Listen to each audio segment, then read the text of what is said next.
Today our reading was from Genesis 13. This is a great chapter that has the separation of Abram and Lot. You remember the story. Abram and Lot were journeying together, and they had so many animals and so many servants that the servants were arguing and they couldn't coexist on the land. So Abram came to Lot and said, "You decide which land you'll choose and you take it, then I'll choose whatever land you don't choose and we'll separate so our servants aren't arguing."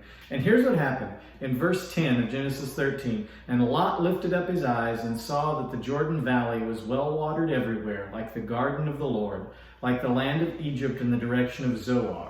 This was before the Lord destroyed Sodom and Gomorrah. So Lot chose for himself the Jordan Valley. Lot looked and saw and chose what he thought looked good. And then Abram went the other way, to the land that didn't look so good. But the interesting thing is, God came to Abram after he made his choice, and he said in verse 14, "Lift up your eyes and look from the place where you are, northward and southward and eastward and westward. For all the land that you see I will give you and your offspring forever. I will make your offspring as the dust of the earth."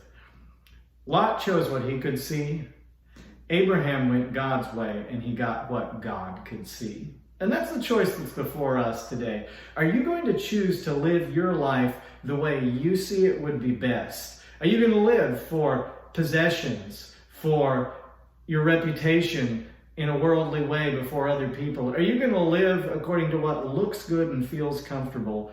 Or are you going to make the hard choice to do what God says, to obey Him and to trust Him today? If you do that, you're not going to immediately see what you get. But the good news is God sees. And what God sees in His plan for you is far better than what you would pick if you just operated according to what you see now with your own eyes. Go the way of Abram and go the way of God.